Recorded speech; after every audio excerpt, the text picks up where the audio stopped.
welcome to We're Not Wizards. We are the best, but not wizards. Enjoy the show!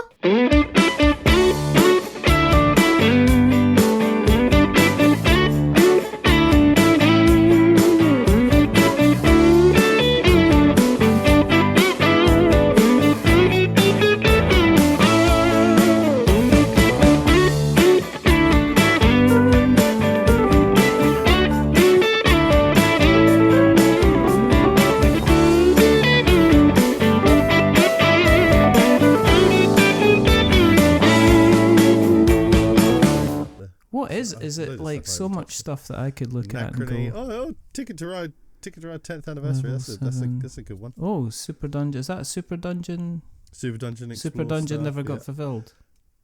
Yeah, well, yeah, some of it. Yeah, definitely. You know, Article 27. That's a really good game. Have you ever played Article 27? No, I've never seen it until just comes with now. a gavel.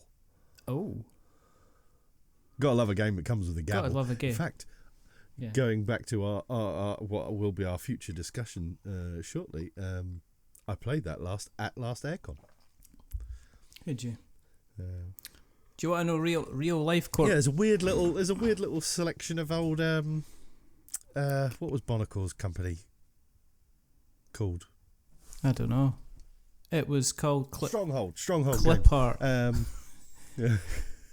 Clipart.com. Is going on there as well. That was quite a fun one of theirs. It was an auction game, Yeah. but you Here we go. you had these. It's feeling giddy for it. Someone was the auctioneer, and you had these, I think, like 5 pots, and there was stuff you were trying to get.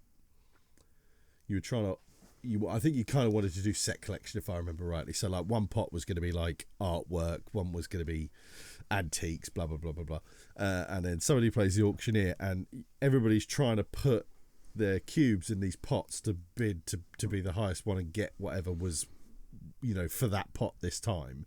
And then somebody's got this big paddle, and they're like going, and they can kind of do it at any point. Nice. So you kind of like you've got time to like watch people, but then you might not have time at all to react to people, kind of thing. So that was quite a stupid fun game, if I remember rightly.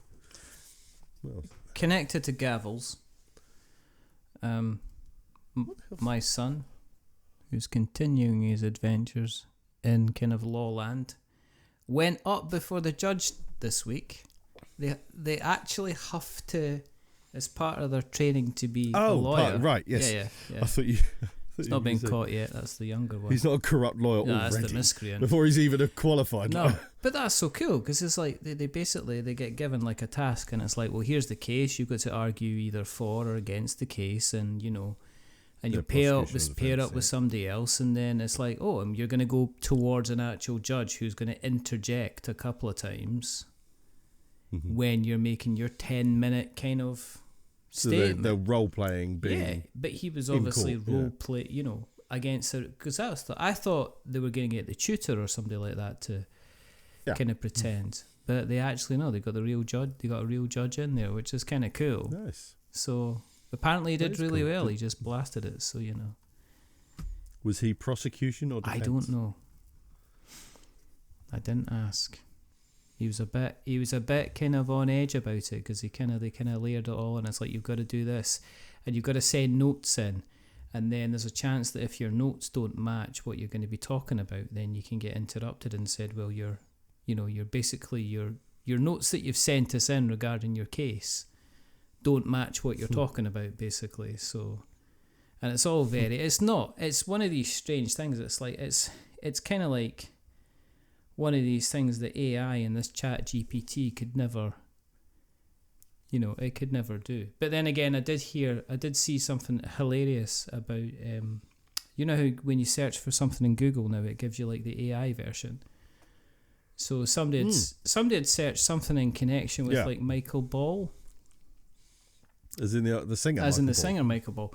And it came up saying Michael Ball has got twice the amount of blood of an ordinary man, which allows him to sing higher and longer than most normal people. So it's like we are literally in the, I think the other thing is, as well as I said, the other thing was is tripe kosher? And and it came back saying it depends on the religion of the cow.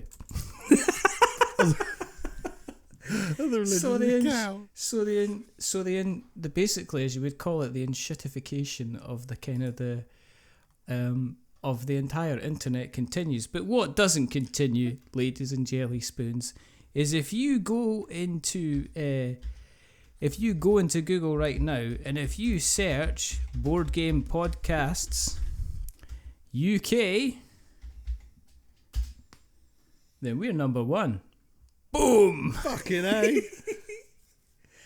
We're above Reddit, and we're even above Feedspot, and we're definitely above Board Game Geek. And then people are like, it's the Reddit thing is like, what's the best board game that board game podcast that people listen to? And it's like, it doesn't matter because you're all coming here.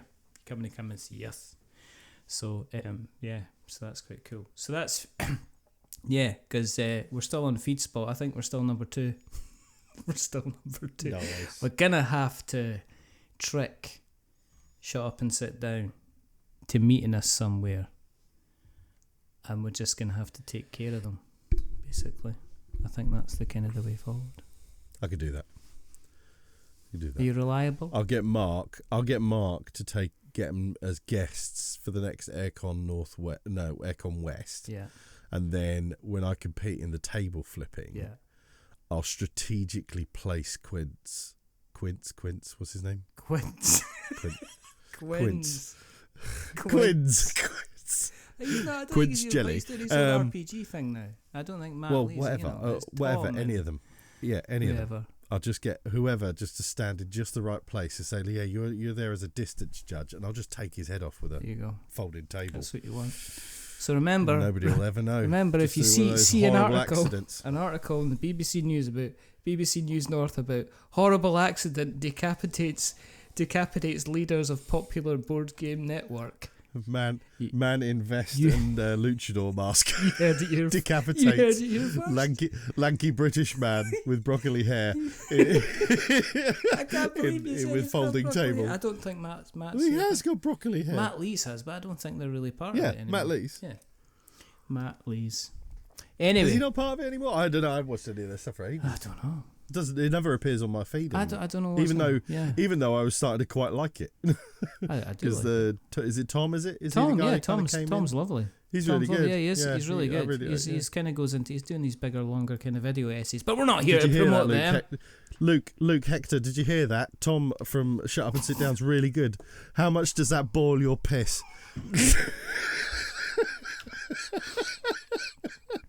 Get over it, mate. Why? They're just better than you. I am no longer cutting this out, okay? If you have got personal beef with Mr. Luke Hector, then I am just going to let it ride. I'm going to drop my coffee. You're going to drop your coffee. He's coughing everywhere. He's going to die. Mr. Hector, who just released his top 10 book games that he likes the best. I'm not going to spoil it, because otherwise you wouldn't want to see the video.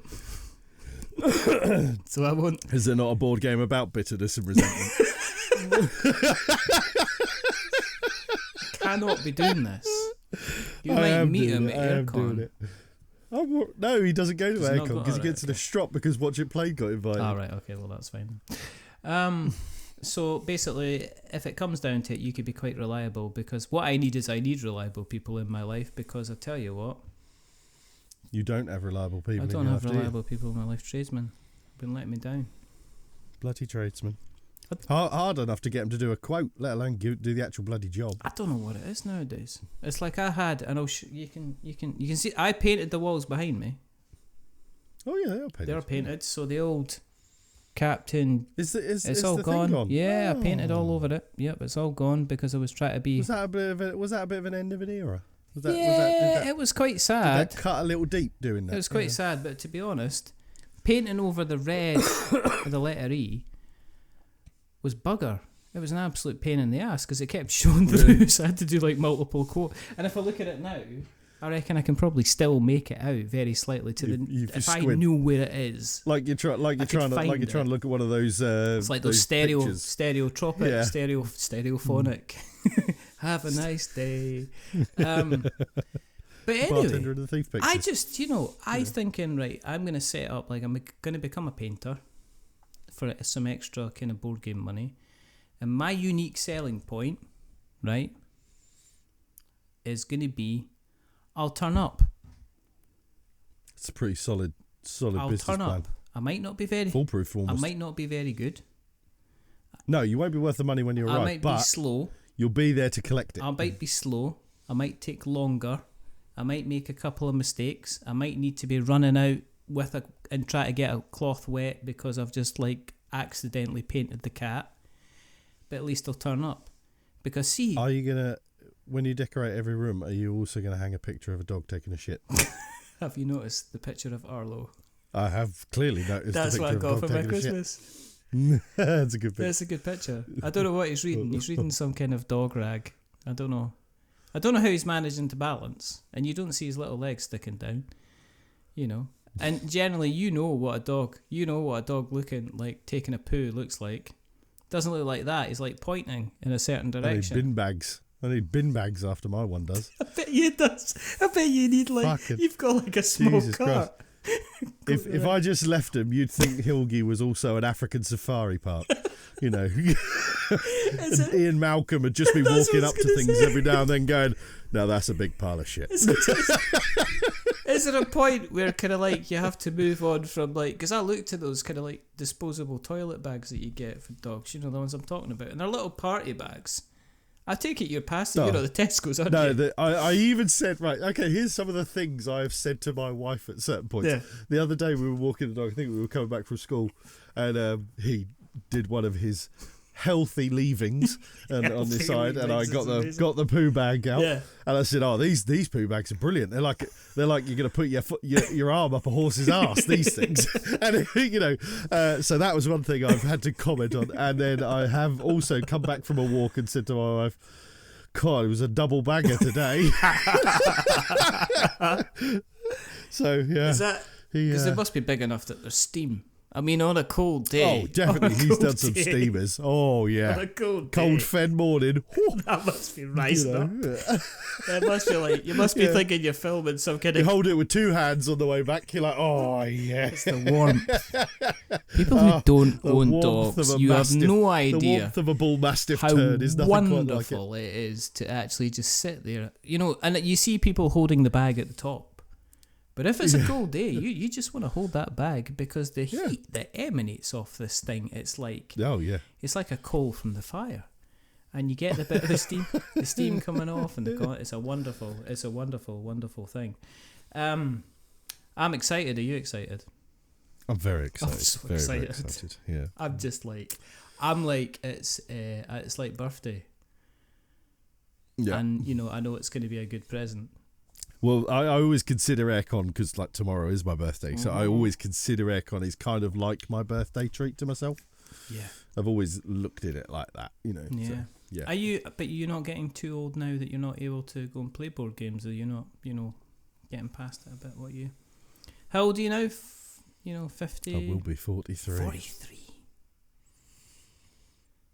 But I look 22, so who cares? It's a hard guess. I was like, I just got to wonder if you got to fix your webcam, because I have to look at that and say there's not a 22. It's the benefits of being fat. You don't get wrinkles. I'm like a balloon. Yeah. Here's a question for you.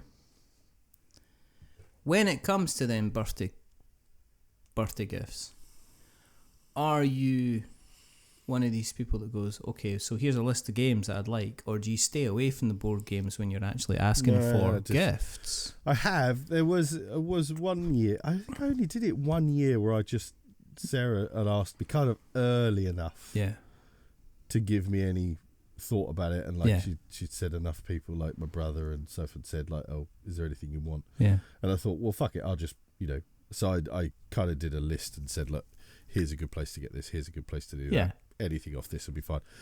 For other than that, then nobody usually, they don't need to, and it must be incredibly easy to buy for. I can imagine me. Yeah, I think so. I don't know. I suppose I collect Asterix stuff. Ooh. So, you can always find like an obscure Asterix thing. Yes. Like my wife would just like scour eBay or Vinted or something like that for some weird little Asterix doodah, you know. Have you... this, I believe, was one of my Christmas or birthday presents at one point, an Asterix mug. Lovely. Have you ever played the Asterix... Caesar's Empire? No. Stop jumping ahead. The kind of choose your own adventure Asterix books. I have indeed. They, in fact, were the books that got me into Asterix. Really? Wow. Yeah, I had all of them, and I have them all again because I rebought them because I had so much love for them. I had two of them, and I remember there being... There was one I didn't have, and I have now, when I was a kid, but I didn't... When I was looking for them again, I was like, I definitely do not recognise that cover, you know. And they're great. They were magnificent. They had really they had little plastic sort of puzzles in plastic them puzzles and stuff like that, and you had a scroll. Ah, no, you're talking about other ones. Yes. Right. So no, there was two types of Asterix game adventure books. So there was the Asterix game, the Asterix. Is it an Asterix adventure book or Asterix game book, which is what you're talking about? You came with like a little plastic thing and like a scroll. code wheel kind of thing. A scroll, yeah. Yeah, those I didn't know existed when I was a kid. I had ones that were the same size as like an Asterix book. Yeah. Oh, okay. And they followed this character. Oh, what's his name? Can't remember his name, but he's got like long blonde hair. I can't even remember who he is. But he's only, if I remember rightly, he was introduced to Asterix in these books. Then he kind of appears every now and then in some of the other stories. But they were like classic choose your own adventure, and they had a few puzzles and stuff where you might need a dice or something. But then they had at the back of a book like a number randomizer in case you didn't have a dice and stuff. And they were the Asterix adventure books, I think they were called. I'm just gonna... Are you Googling? I might have a look. I have the Asterix game books as well. Because it was a strange time, because round about the time when I was... Because they were like novel sized. Well, I must have been about maybe 12, 13. And I remember the local kind of co-op, because it was back when co-op was a department store instead of just a series of kind of newsagent places. They had the actual Asterix kind of figures. So you could actually buy Obelix, Asterix, you know, all the various different things. And whenever I'm in France, I would pick up the latest ones from, I think it's Play Toy, and they're these little kind of vinyl. Here we go. I found it. Asterix to rescue. I've got more obscure things. Oh, here we go. This is where we... Oh, you can still buy them. Oh my goodness. You can actually still buy them on Amazon. This is another thing I just found once, and it's essentially... I collect... So this is like... You can play a whole bunch of games, like... It's a whole bunch of Asterix and Obelix cards that's set, so you could play Happy Families with it, and you could play like a few other various types of games. And then one of the coolest things I got... in the last... Here we go. We're just opening up a can. You won't be able to see it. It's out. It's in the garage. We won't be able to see it. No. So in France, I was obviously, you know, where you're going to get a lot more Asterix stuff. Yeah. I went to a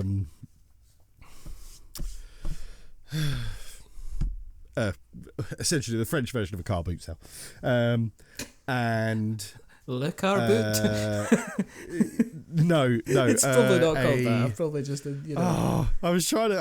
I know. Stop. Take a breath. We can edit it. Yeah. Anyway. Right. So, I remember there was this guy and he had this stall. Yeah.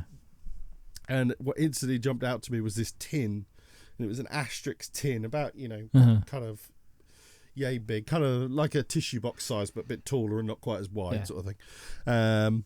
And it had Asterix and Obelix on it, and then kind of like the red and white kind of stripes, and they were whatever was in the tin. I think by the looks of it, they were like some sort of orange biscuit. Oh, okay. And it was a tin for this, like, a gift tin for this brand of biscuit. It was obviously a collab at some point. And I opened up this tin, and he had all this kind of like costume jewelry and shite in it. And I asked him how much for the tin. Yeah. And he just couldn't understand me. And at first I was like, I'm saying it right, I'm not. He just couldn't understand that I only wanted the tin. It wasn't that I was saying it wrong. He just couldn't comprehend why I would want this fucking tin. And then another one. I've got another tin, which is a big round tin, which is again, I think that was biscuits as well, but you could barely tell. It's just got loads of cool Asterix art on it. And then the last one I went to was, so in France they have these little ceramic, they kind of vary from size to like barely an inch tall to sort of maybe an inch and a half tall, and they're these little ceramic-y porcelain cake decorations. All right, okay. And cake toppers. So you would make a cake, and then you'd put these little, and they'll do them for like Cool Hand Luke and Marsupilami and Tintin and Asterix and stuff like that. And this person had fucking hundreds of them. Absolutely, like tin, these boxes, and there was just shitloads in each one, and there was loads of duplicates and stuff like that. So I just went through and I just found loads of Asterix ones. Like I must have picked up like 40 of them, 50 of them maybe. And I asked him how much. Again, he like the whole lot, like for €3 or something like that. Because he just wanted rid of them. And then there was another thing I got that was, they did this. I don't know how best to describe it, but it's like this set of, I kind of imagine it was probably something like Hachette probably did. It was one of these kind of buy one each month or whatever thing. Okay. But each one is a box game. Oh. So like there's like a Snakes and Ladders Asterix and this, and they all come in these really nice boxes that sit in a sort of set. And I got the whole lot of them. They're all in French for the most part. And I got the whole, but then some of them came with some really cool little Asterix figures and stuff like that. And I got like the whole lot for like €15 or something like that, So I like to get, I like as much as I like the books as well and stuff, but I just like to pick up like obscure Asterix things, just little. I've got some, there's another thing in France they've done for a long time, and I can't remember the name of the brand now, but they're glasses, but they're only very small glasses. They're kind of, those shitty glasses you have to put your orange juice in a hotel when you go for breakfast. Oh yeah, I know. It's like when you get like the that sort of slice size of ham and stuff like that, and you're just like, exactly, this isn't enough to like of two sips of bloody orange juice. They're like that sort of size, and they do them for all sorts of different ones. And I've got like 4, maybe 5 Asterix ones, and I've got one with like Cleopatra on it, and and then I've got a few. I've got some like Mario ones and some Turtle ones. So I like those glasses as general, but I got them first because I found some Asterix ones. So yeah, I mean, so going back to what we were discussing this, so. Yeah, so you can kind of get things like that, but I think for the most part, for the game sort of stuff, people just kind of just know that they don't need to bother, Do you not have the same thing, or do you give like a wish list that they can choose from? That's the only way anybody would ever buy me anything like that, is if I put a wish list out there and said, here's some stuff I've been looking at, anything off this list I would be perfectly, to be honest, I have done that. Because because I think navigating the kind of the ocean that is board games can be quite tricky, and you know what I mean. So if somebody's like going, oh you like Star Wars stuff, it's like the next thing you could do, you could end up with a copy of anything at all. And sometimes it's like, it depends, because I know it sounds strange, even though I do a lot of coverage of games, I don't buy an awful lot of games on a regular basis. There are certain things I will buy, and then when it comes to kind of Christmas and birthdays, I'll generally shy away from buying stuff. So I've got stuff for people to look at. So I have like a band. So then I'll give like a list of kind of what I'm potentially interested in. It just makes it easier for people, you know. I kind of understand the surprise kind of thing. Let's face it, as you get older, you generally have got a little bit of spare money. So if something really, really kind of picks your fancy, you can just go and get it, don't you? I mean, that's kind of why I almost don't like to do the wish list thing, because although yes, you know, everything that anybody got me off that wish list, I was like, oh, that's really cool. I'm really glad I got that because I wanted it. But it's nice to get a present where somebody's thought about what it is they're getting you. Oh yeah, rather than just you know. Hence the picture of the dog having a poo. My wife got that. Yeah. It was an absolute surprise. I think I value that a lot more now than I did before. You know, when I was obviously younger, it was just about wanted stuff. Yeah, I want the stuff I want, and I want it as much of it as I could get. You know, in that sense. Yeah. But now I'd rather somebody got something for me that they thought, oh, he really liked that, you know, kind of thing. And you know, that's, yeah, I'd rather just have one thing like that than a bunch of things off a list that I said are perfectly acceptable presents for my big day. Yes. You know? Yes. I think I try to make an effort when it comes to people's kind of bigger birthdays. I think for my immediate youngest brother, for his 40th, I got something from every decade. That's cool. To remind him of it. So you got a Megan Mogg book from when Megan Mogg from when he was a kid and stuff like, so it's things like that. But I think sometimes I don't know. Because it's easy to kind of just go, oh, I'm just going to get this, this, and this. I don't like doing money for birthdays. I just don't. No, I don't. But I've also got like a niece and nephew who are very much at that age where they're he's late teens, she's early teens. Yeah. So I mean, Elliot's probably starting to venture into that, and same as Jake. Is there's kind of stuff that he's kind of I wouldn't mind a little bit of money for.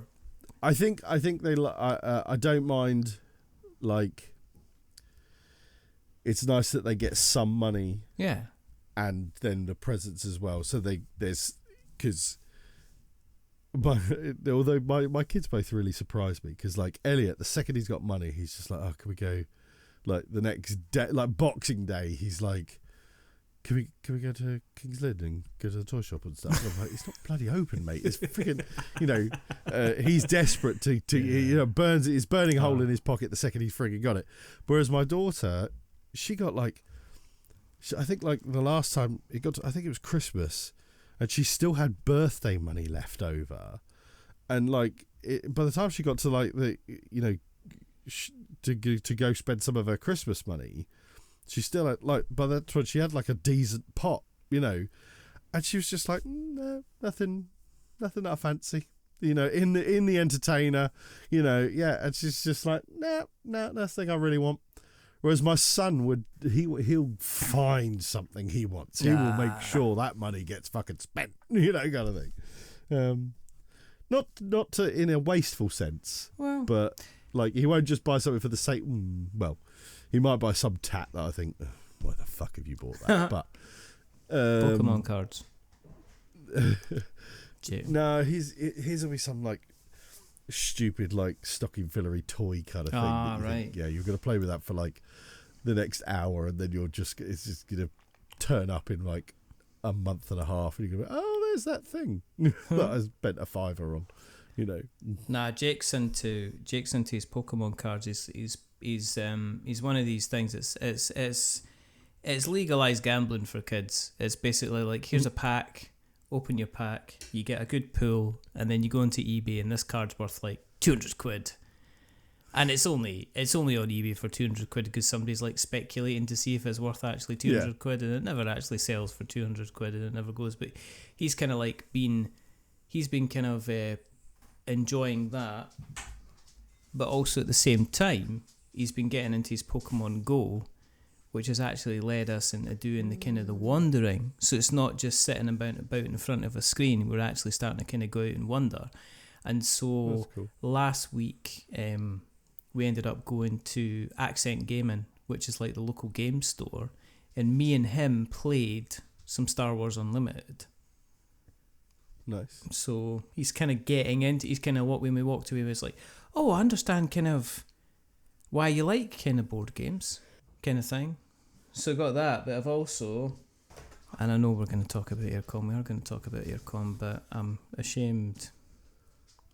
Oh, that one. Mm-hmm. I've heard so little buzz about that since it arrived. It's though. been It's been a bit of a sleeper. Altered, by the way. Yeah, I mean, exactly. We're having a conversation. Look, you know what I mean? I'm talking about altered.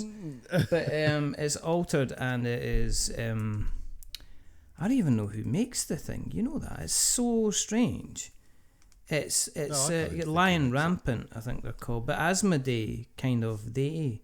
Yeah, it's part of Asmodee. It's part of Asmodee, so they kind of put it out there in a kind of a Kickstarter crowdfunding fashion, and it funded quite well, and now it seems to be out in kind of like did do pretty good, didn't it? I don't think it I think it smashed got close anything. to breaking any records or anything. I'll have to look now. You can have a quick look. But Altered, so we kind of had an introduction to Altered through my friend Paul. Well, I say it didn't do. I mean, it did 5 million. Oh well, that's still a piffling. 15,000 backers. A piffling 5 million, Edward. but I mean, CCG, the whole CCG crowdfunding thing sometimes is so weird because that again. Yeah. You're talking about speculative. Yeah. You know, there's some of these things you just like. You see these CCGs and they're doing so goddamn well, and you're like. But they've got like hardly any backers. Was it not that NFT? Who were spending? There's a whole. Was it not that NFT one? Thing. I can't remember. That was like 6 months ago or something that everybody kind of berated, and it was on.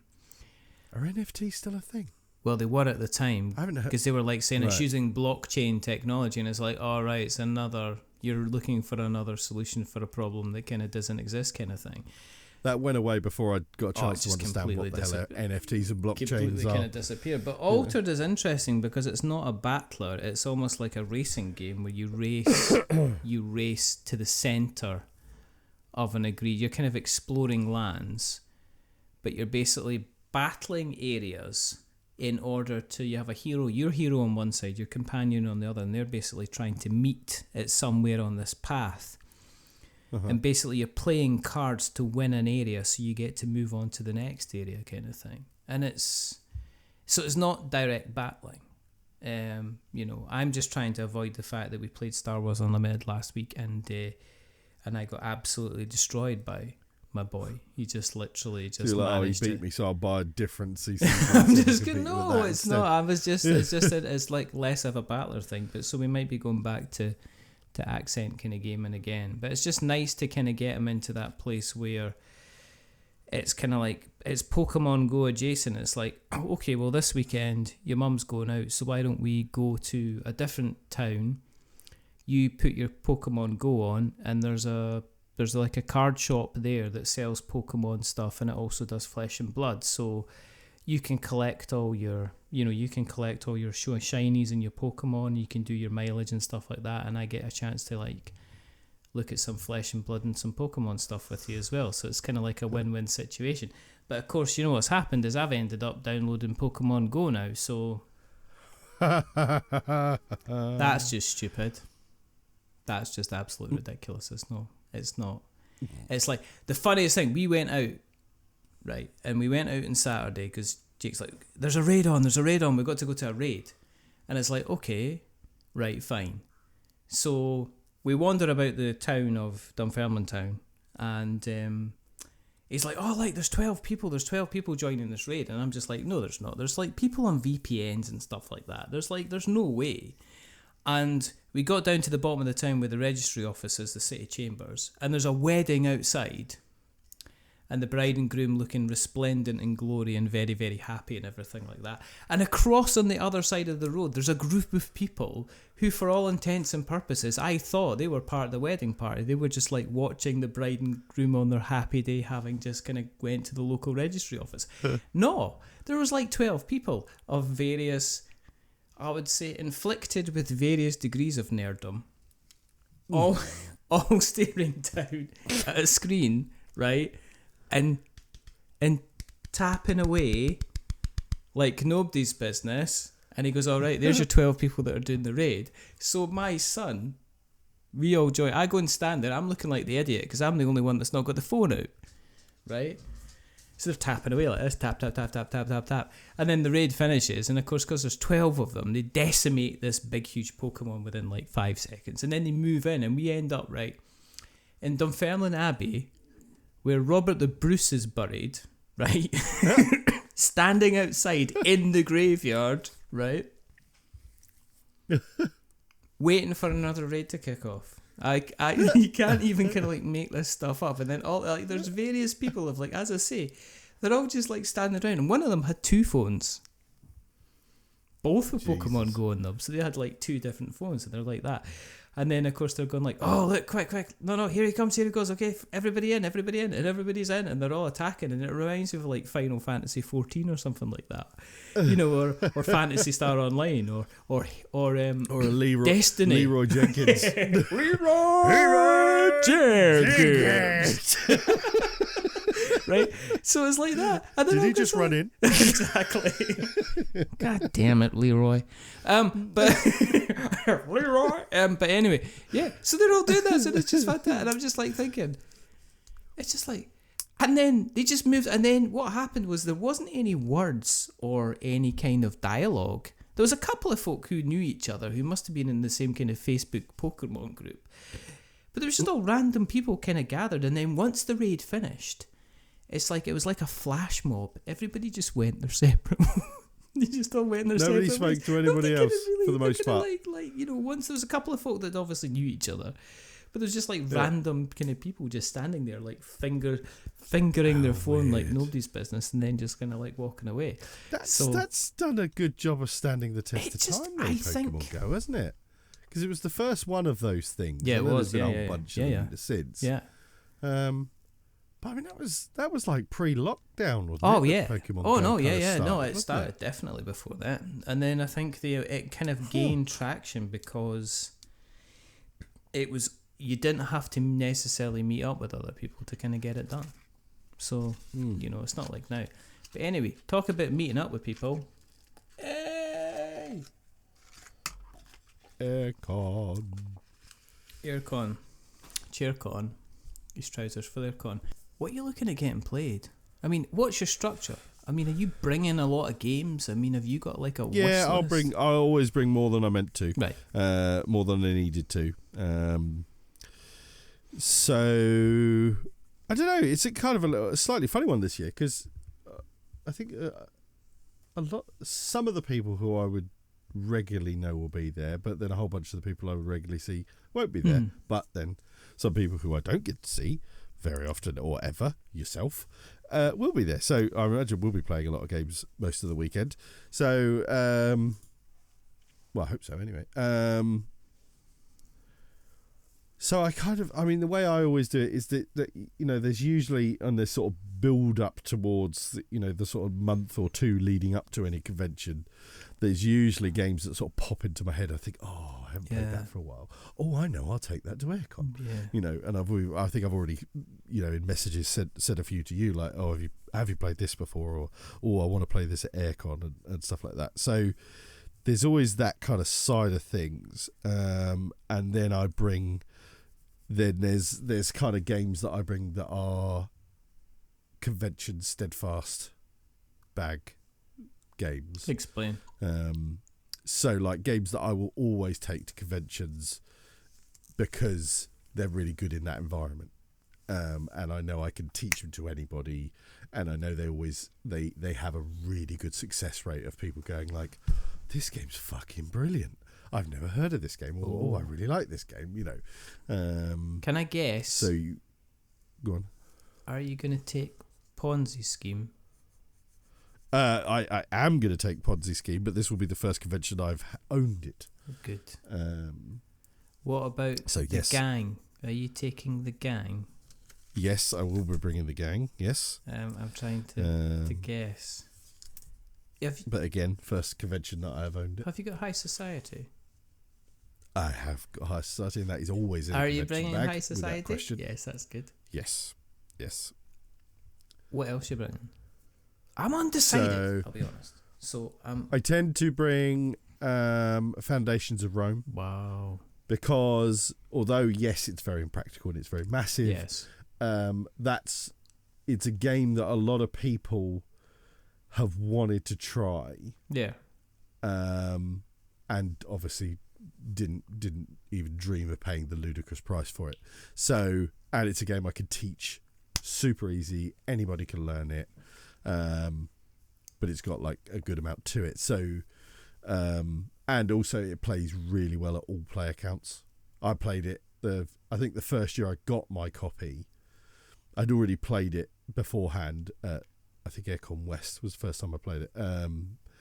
But then at the subsequent Aircon where I picked up my copy from my friend, I played it 2-player a couple of times with Mike the Pillock Pool. Lovely Mike. And it was really, really good. It worked really well as 2-player. I think he's the only person I've played it 2-player with now that I think about it. But yeah, played really, really well. So from 2 to 5, it's just such a great game. And it's, you know, it's like I say, it's a game that a lot of people will be like, you know, like, oh, can we play Foundations of Rome? You know, kind of thing, because they've always wanted to give it a try, you know. What else? Well, so the regular games I will tend to bring. So Foundations of Rome is one I will tend to bring.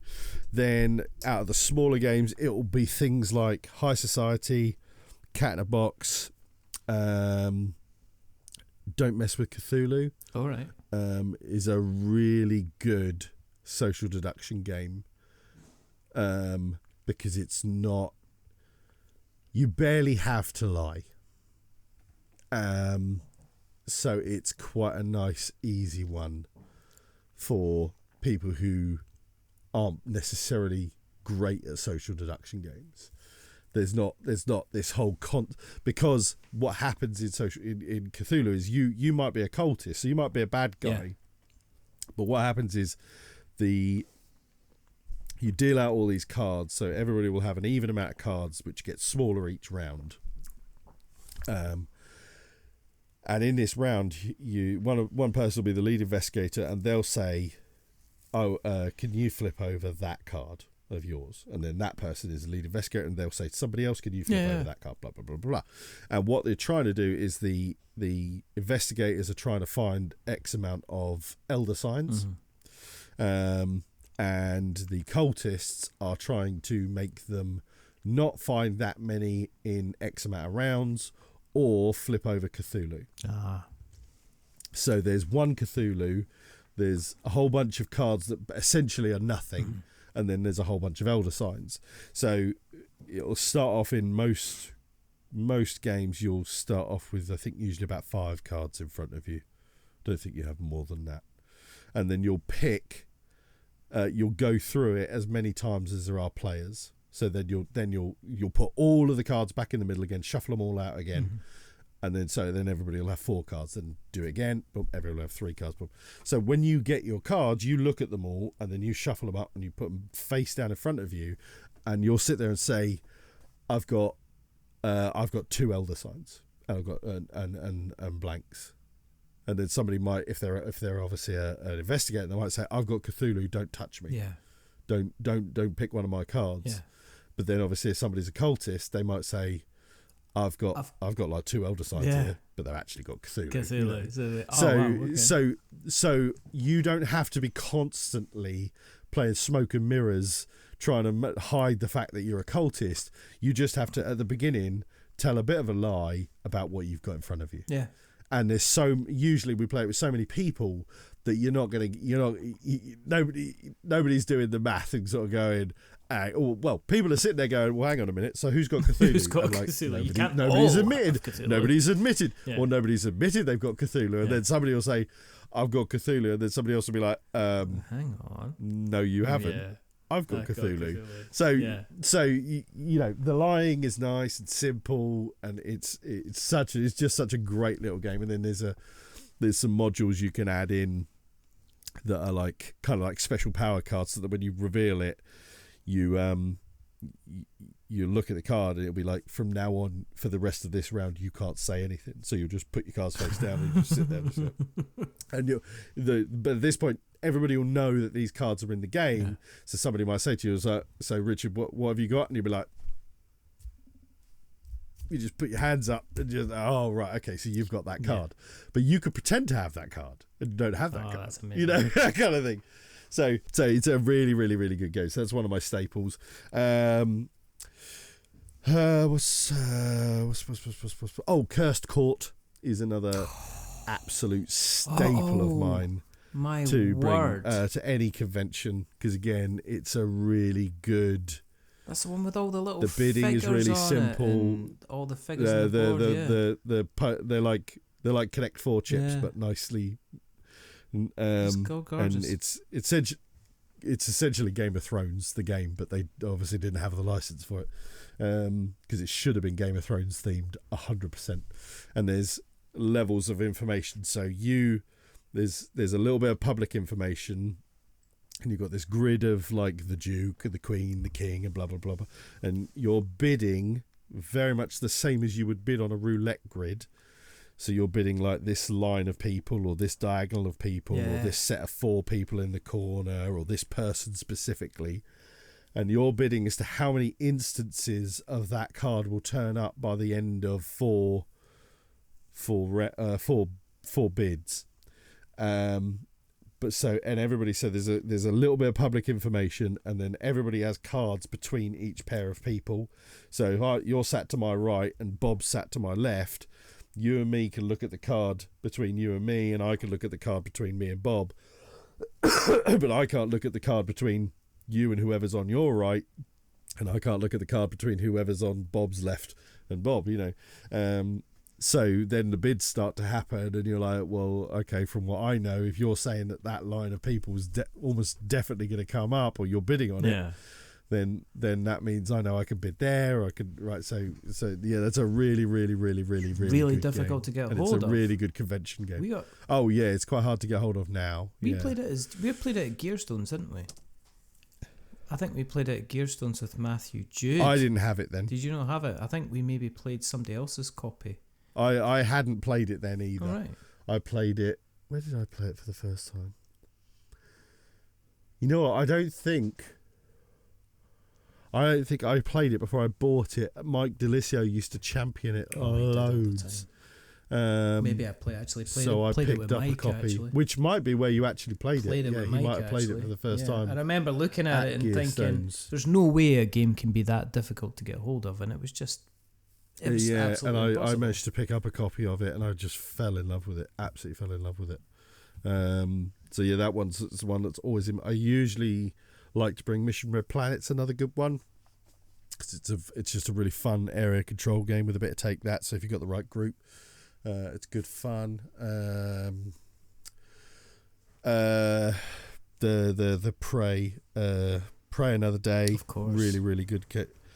Now also Castle Combo will definitely be one of the ones I'll bring with me. That went to Aircon West, so that was one as a go-to. I like to often bring like a few 2-player games in there with me as well, just because you get some of those points where suddenly it's like, I'm going to go get some lunch, and like, you know, and then so it's just 2 of you left. You're like, I don't want lunch yet, or I'm not hungry. And then that person will be like, yeah, no, me neither. And like, I've got this. Just have a couple of rounds of this? Castle Combo is perfect for that. World Wonders is actually Castle Combo pretty good. You are? World Wonders isn't too bad. Well, World Wonders is one I want to bring. I'm trying to think what are the other staples. I mean, that sounds like a list. That sounds like you need a hell of a weekend. Look what I just saw. What did you just see? Cursed Court. That's not a terrible price. Cursed Court. Yeah, that's not a terrible. That is not a terrible price, and it's in stock, £40. World of Books. I don't know. World of Books. Yeah.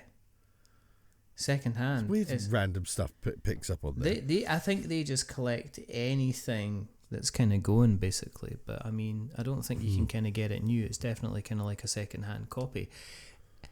What about games you're looking forward to playing? Because personally, my neighbour the good Paul. Sounds like he's the one coming. He's coming coming with you, yeah? with. He's driving. Yeah. He's gonna be showered in kind of like gifts and He stuff. is like your that. chauffeur. He is my chauffeur.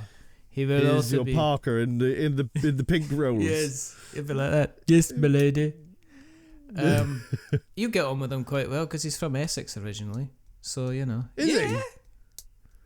He doesn't talk like Danny Dyer though, does he? What are you talking about? You absolute fucking talk. You put your card down or knock your block off. He doesn't talk like that at all. He talks with restraint and grace. Oh. You know, he does. He talks like an absolute gangster. It's going to be amazing. But anyway, I'm looking forward to meeting he's going him. to be bringing SETI, which seems to be see, this is buzzy, this is the one I you know. yeah, this is the one I really wanted to play at Airecon. And I kept sort of nearly buying a copy to make sure I had one, but I was just like, no, but I hadn't pulled the trigger yet because I thought, fuck it, no, I'll try and make sure I play it at Airecon, and then if I want it, I'll get it then. Do you know what? I don't want to. I don't want to play big long games. I don't want to play 3 hour, 4 hour extravaganzas. No. I'd like to. That was something I was going to ask you if there was any sort of like any of the bigger chunkier ones that you were like, oh, I would quite like to get at least one game of that in, because like I've done last Airecon. We had a game of Rebellion. Oh. Someone really wanted to play that.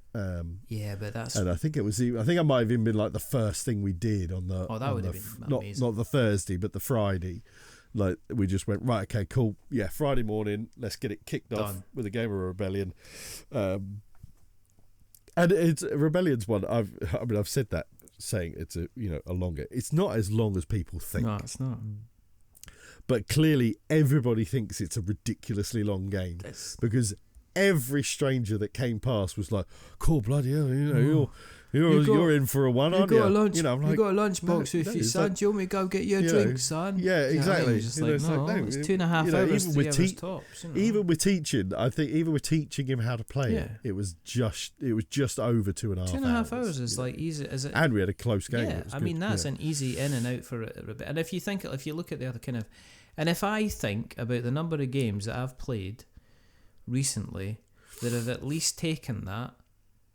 Like, if I'm thinking the number of games that we've set up early as quickly as possible, and they've taken about 2 hours to kind of get through, and it's your normal kind of, even like if you're playing like big games like Viticulture or 5-player Wyrmspan, stuff like that, they can all take a good couple of hours before you know it by the time everybody plays. Especially when you're talking shit throughout. If you're just like chilling back and stuff like that, then I mean they can kind of take ages. SETI, I wouldn't mind playing. See, it's really weird because I'm approaching this from a kind of, I guess, a different place from a lot of people, because the last time I was at Airecon was 2019. So last time I've been anywhere was like 2019. I haven't basically I have not kind of. Is this left. the first time you've been south of the walls since 2019? This is the first time. I mean, I don't even know if I've still got my my Scottish tattoo. I don't even know if I'm gonna have to check the inside. Is your passport expired? Nah, not yet. No, I think joking aside, I better bloody check that because you might just shut the border while I'm there. Anyway, but no, because I've got. I mean, I'm coming down. Obviously, me and Paul are coming down together. But then it's obviously I'm meeting yourself. But there'll be. You're coming on the Thursday, right? Yeah. So I'll be there on the Thursday. But then there's you. There's potentially Ian from the Giant Brain's going to be going. There's your man Chris Prescott, who he did Zuli. They ended up getting taken on by Oink Games. Yeah, I know he's Chris. So he's going to be there with his new venture, which is Molehill Meadows. Not the one that's come out. Fetching Feathers is his next one. He's got another one that's going to be coming out. Nice. So he's got another game. So I think he's got the bug now. I mean, I guess once you're kind of like you've got something like you've signed a game and it's been picked up by Oink, then I guess something like that you're just looking at as kind of royalty checks kind of coming in depending on the number of units that kind of shift. So you can quite easily move into kind of like not life-changing money, but I'm pretty sure it can certainly help you look at restructuring and reorganising your life a little bit. So they're going to be there. But there's there's good friends of mine that I did the Blades in the Dark campaign with the guys from the Staying In podcast. That you should be checking out the podcast because it's warm and cuddly. It's like a warm sweater on a cold day with a nice mug of your favourite tea. It's a glorious biscuit. It's like a bull mastiff poo in a bag. It's nice just, and warm, you and just comforting. hold it there. Maybe give it a sniff. But they're going to be there as well, so it's going to be a chance. I mean, we did 3.5 years of Blades in the Dark, and I've never met them. But I've known them for years. Yeah, I've known them for years through the podcast and through like various different things that we've kind of done online. So I get to meet them for the first time. So it's kind of like, are they going to think I'm a twat? I'm not just because you can. Do they already think you're a twat? Yeah, they know. Yeah, Probably I mean, even putting up with me for like 2 hours every kind of. It don't take 3.5 years to figure it out, so I'm pretty sure they do. You had me clocked within 5 minutes. Oh, you know what I mean? Wait, yeah. The second I saw you, I was like pretty confident. I know what this is. The only reason that it's you said something, I was like, "Yep, I was right." No. I'm quite acerbic. This is the thing when you've got like kind of like. When you've got a slight touch of kind of like, and as my son says, you're definitely autistic. When you've got that kind of thing and you're kind of like a little bit unfiltered and you go, why don't people say that? And it's like, they don't say that because you're not meant to be saying stuff like that. And if you say stuff like that, then people think you're a bit odd. And it's like, oh, right, that's why. So I'm kind of excited. So I'm excited about meeting all these people. Obviously seeing Mark again after so long. I think I'm taking Mike's. Mr. Pool's going to be there as well. No, is he he's not going to be there this year. No. What about Max Davey? Is he going to be there? No, he can't make it. No. Dan? Nope. Oh fuck it, I'm not going. So that was like I was saying. There's some of the group that I would often know aren't going to be there. So which is a bit of a shame. But that's a shame. A bunch of people. That's all right. And the people that I know are going to be there are all people I just randomly met at conventions. So there's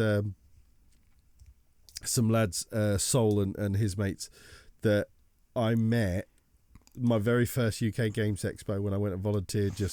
I was as fresh-faced and virgin in the hobby as you could be. Yeah. And I was just like, fuck it. You get put up in a hotel for a weekend at the expense of some time. Why the hell not? You know, I'm an extrovert. I can do this.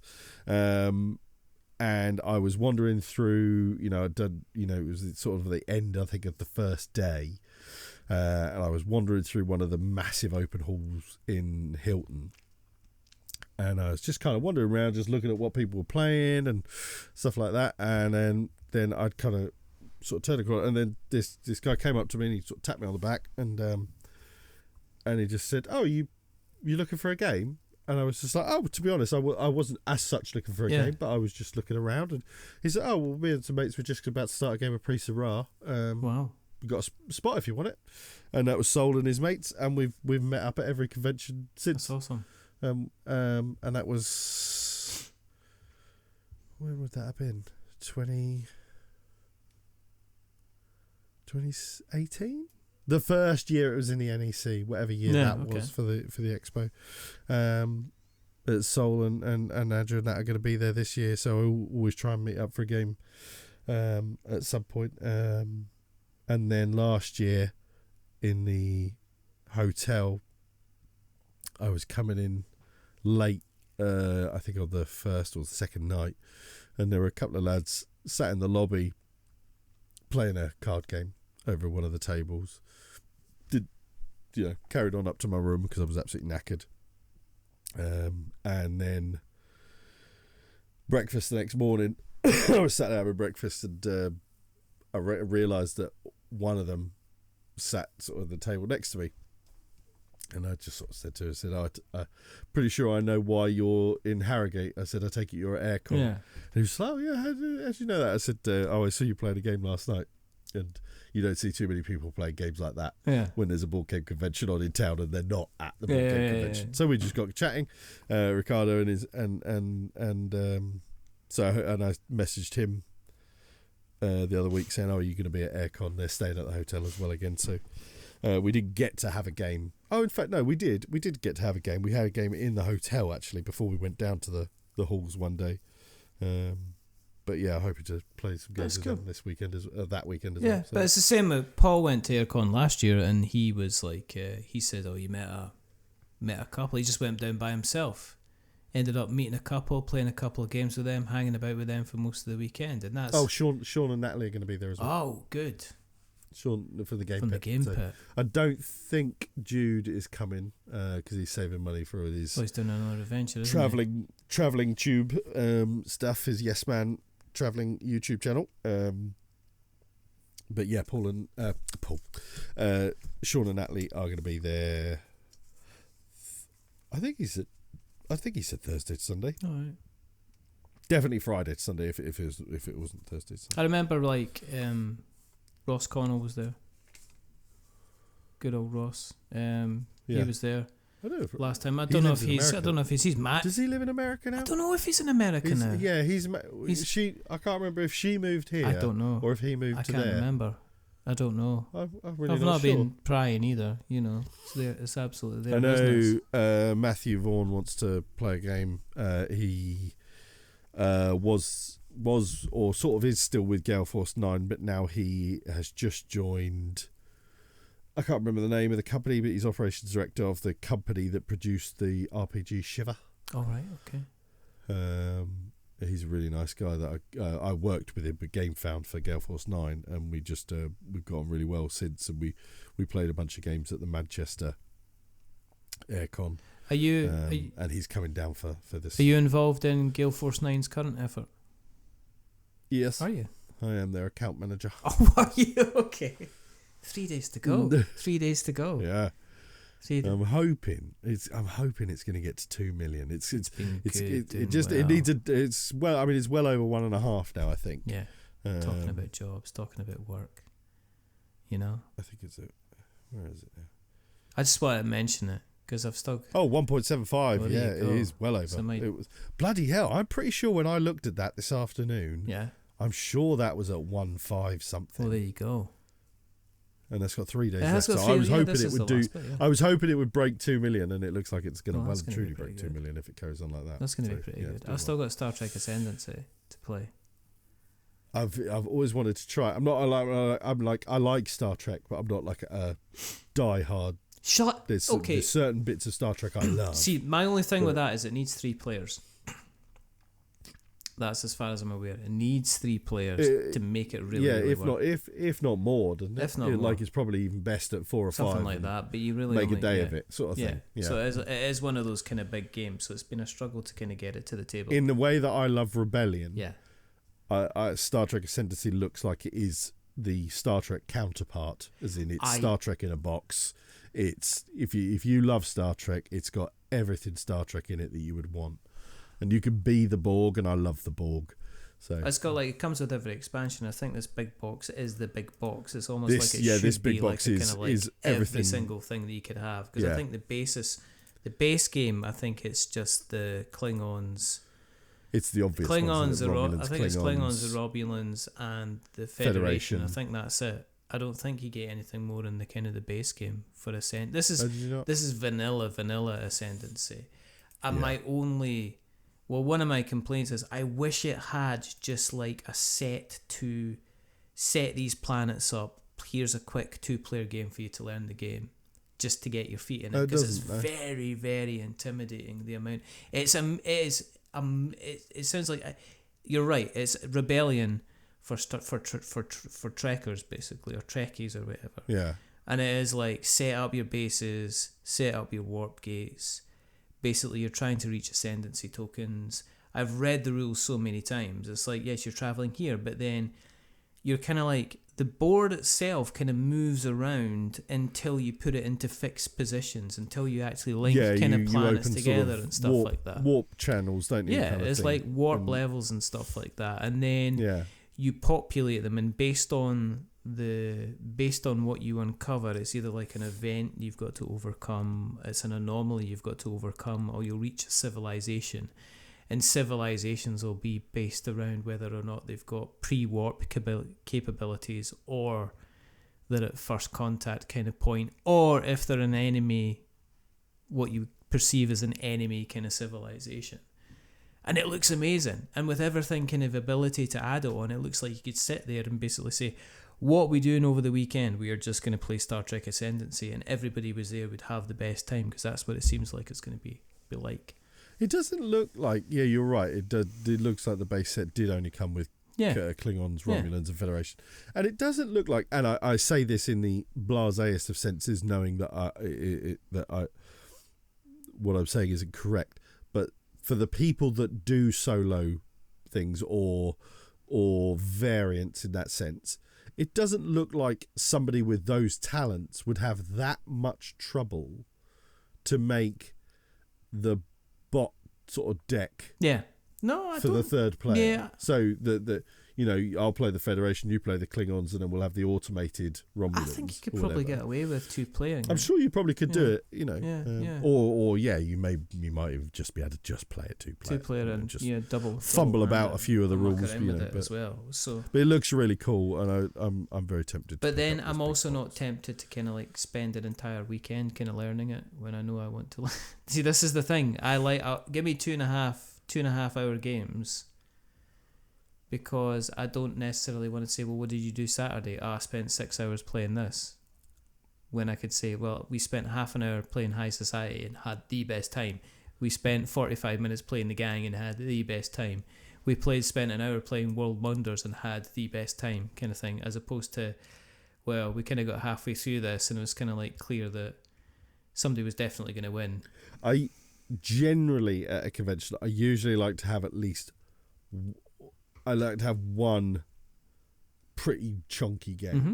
No, I get that, yeah. That takes up a morning or an afternoon of one of the days. But then, yes, most of the time I just want to kind of go, this, that, and this was a cool hour and a half this, or an hour that, or like you said, 40 minutes of this and 20 minutes of that, kind of thing. See, what I find is being in that situation, I can find it difficult to concentrate. And then I come across like I'm being rude, and it's not. It's just that there's lots of people about, and there's lots of exciting things kind of coming about, and I find it difficult to kind of sit there and go, I'm going to sit here for 3 hours and play through this. I think so. We'll see. Are you going to play a lot of Blood in the Clock Tower? Have you got your cloak? I've got 2. Huh? 2 cloaks? Yeah. I'm going to play. Wear one on each nipple. Nice. And then swing them out. Nice. Oh, very swing nice. them about. Classy. Like it. On each piercing. Got them done. Got them done especially. Got my tattoo. It's still healing. That's still going. It's quite cool because it's like I heart blood on the clock tower, but what I've done is the heart is kind of bleeding onto the clock tower. So when I show people, if you know, you know. And if you don't, you'll be like that. Why does he love the Tower of London? What's up with it? Yeah. What's up with that? It's not. There isn't a clock on the Tower of London, but yeah, all right. Yeah. All right then. You mean the Elizabeth Tower, which has Big Ben in it. I think that's what you're trying to say. But I wouldn't expect someone from Scotland to know that many specifics about our capital. I was talking with a real patriot. Britain first. Get about. You know what I mean? Not coming round here. What are you looking at coming round here with your clock towers? When there's no clock in it. Absolute bloody disgrace. Reform. That's it. They're my favourite type of ham. Reformed. Some of the games that I've been thinking like, I really want to play this, and I don't know if you've ever played it, but it's one of my favourite games of all time, and I think it's quite a good game too in this environment. Cascadon Torture. No, Power Grid. Have you ever played Power Grid? Yes, I have. And do you like Power Grid? When was the last time you played Power Grid? 4 months ago. Well, it wasn't that long. No, it actually wasn't that long ago. Probably maybe longer. Should I bring Power Grid? Or would you not want to? I wouldn't mind playing Power Grid because I like the kind of the whole connection thing. I like the bidding stuff. I like the whole power. I'll be absolutely terrible at it, but I'll be certainly kind of. That's fine. I like willing to kind of give it a shout and a play. That would be kind of good. Yeah, I've been really wanting to play Power Grid again because I haven't had a chance to play it for ages. It's really good. I've got Dinosaur Gauge, which I want to play, which is like Irish Gauge. It's kind of. I know those games you're talking about. It's Amabel Holland. The train games. It's Holland Spiel. basically. It's their kind of dinosaur version of kind of Irish Gauge, and I've kind of meaning to play it for ages, and I'm just wondering if I should take it down to Airecon and bore the pants off of some poor people who want to play like a train game. If not, or maybe looking at your face, maybe not fucking bother. No, I'm intrigued. A convention for the most part, if you can justify it, I'll play it. Yeah. You know, unless I've played it before and actively don't like it. But there's very few games.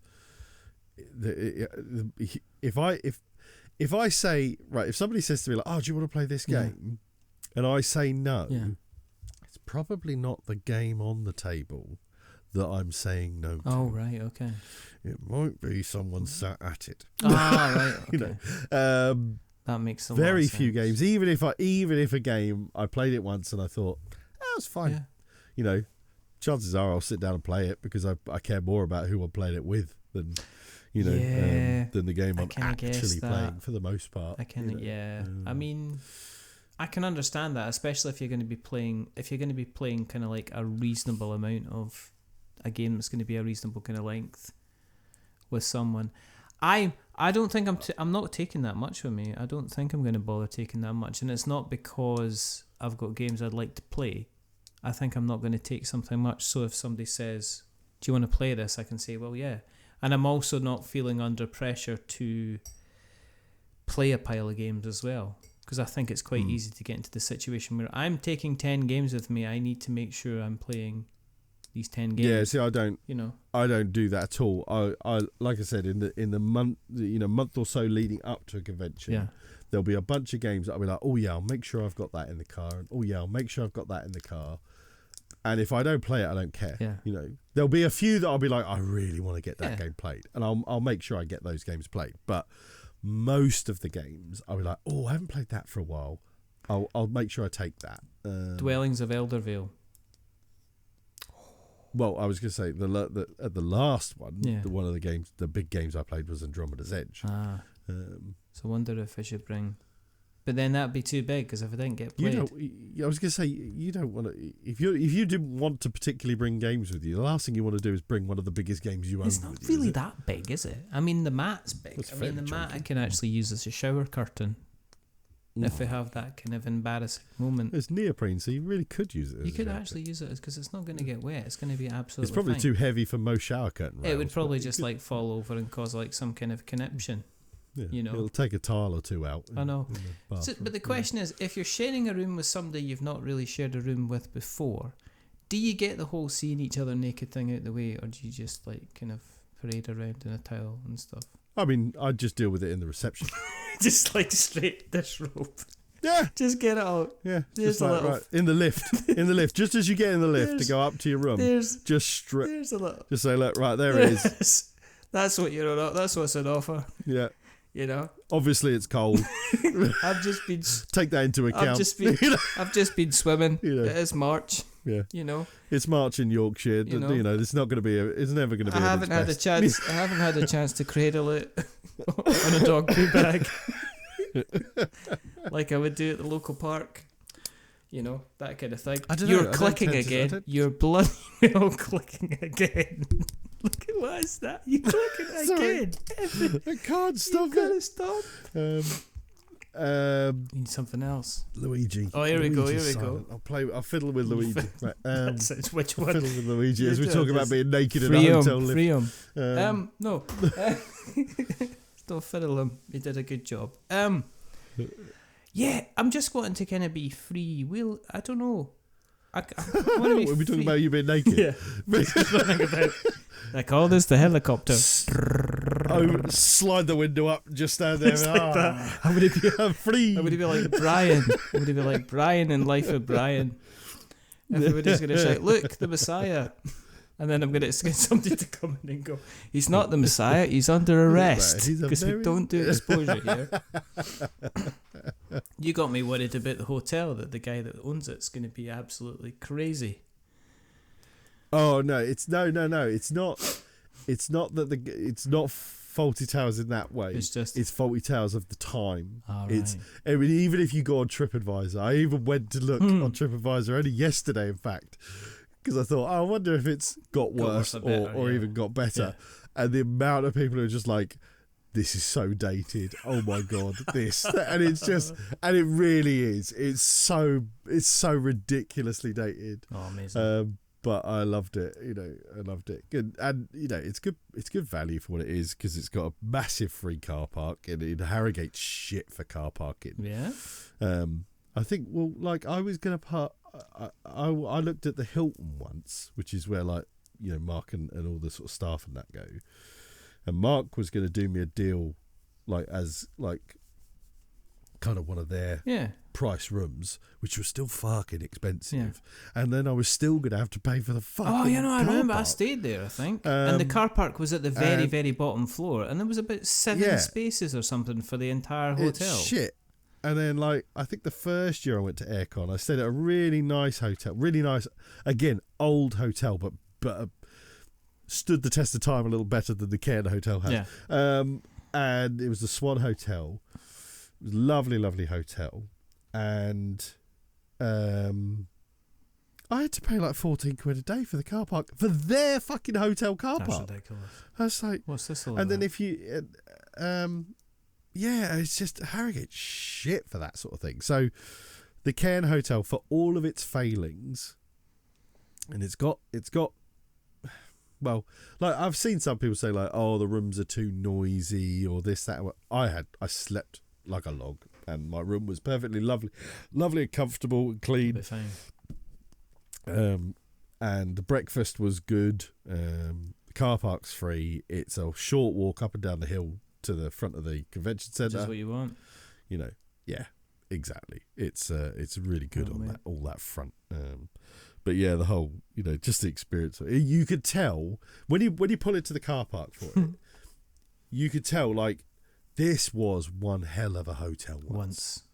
Back in the day. Just not now. When no, the trouble is, it's still exactly the same hotel it was when it was a grand, beautiful hotel. I can't wait.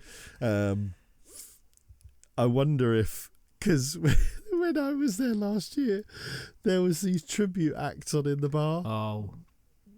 I never went in, but it was so freaking loud. There was this Elvis tribute act for sure, was one of them. And, I mean, it was banging. It was really banging in there, I think as I walked into reception, the average age of the occupants of the hotel went down by about 14 years instantly. Really? Just from my it's a coach party hotel. That sounds amazing. I mean, I am of coach party age, so I'd like to point out there. You are getting there. I've got to watch. You will be able to discuss at breakfast, who's getting the best deal from Saga and stuff. I still haven't received much to your thing. I still haven't received an iota of anything. Take some Polaroids of your carriage clock to show off to the other guests and patrons. Take some pictures of the grandkids. There you go. not got grandkids. No, it's a nice hotel, and it's definitely one of the better value. It's good value. It's not better value. It's good value hotel. I'm going to take. I can't remember how we got on. I'm going to take Flesh and Blood, I think, as well. Oh yeah, well I was going to say, you said you were going to bring it, so I'd really like to. Bring it because I've got all the mats, I've got tons of games. I know I've got the rules. Complete. The funny thing is the rules kind of change per character, so it might just do some intro decks just to kind of get it up and running. Probably going to bring Altered. I'm going to bring something that I've got. Basically today I'm getting or tomorrow it'll be now. I'm getting a little case which you can stick a whole pile of cards and tokens in and just take it. It'll be a carry case I can stick in a bag, and that'll be it. And that'll be my entire thing that I'm taking. So I'll have Flesh and Blood. I might put some Altered in there. I might even put a bit of Star Wars Unlimited. I'm buying a few things. I'm buying loot. Off somebody. Really? And they kept saying to me you sure you don't want me to post it? I was like, no, because I'm going with somebody who will be able to teach me. Yeah, I don't, absolutely. I'm buying something else. I'm buying a load of Walking Dead miniatures game because he put it out for just a fucking ridiculous price. And I was just I'm buying it. It's 20 quid for a whole absolute shit load of it. I think, is that a Mantic job? Yeah. I really wish they would sort out their after marketing for their games. I just really... What do you mean? Just as in helping kind of getting the word out and what they're doing for certain things. I think... they're terrible marketers. I mean, I think Halo Flashpoint, I saw it reviewed in Tabletop Gaming Mag, and they says, it's brilliant. It's a perfect... you can ask for a more perfect rendition of a Halo game. It's absolutely fantastic. So it kind of mirrors everything that you taught. Oh, I'm still tempted to kind of pick it up, but it's a question. I still haven't got Mythic Battles to the table. We're going to have a discussion about that. I don't think it's going to happen. Look at the face. Look at the face. It was like I've just said Ross Thompson's going to be like the full-time host. I just don't think it's good enough. I just don't think it's good enough to play. Sorry, I was just having invasive thoughts. Right, okay, that's fine. Just that, you know, what did you say? It's got nothing. You know, I'm going to be quiet just in case we actually end up meeting each other in the next couple of weeks, because you know, the floorboards in this hotel, they come up a treat.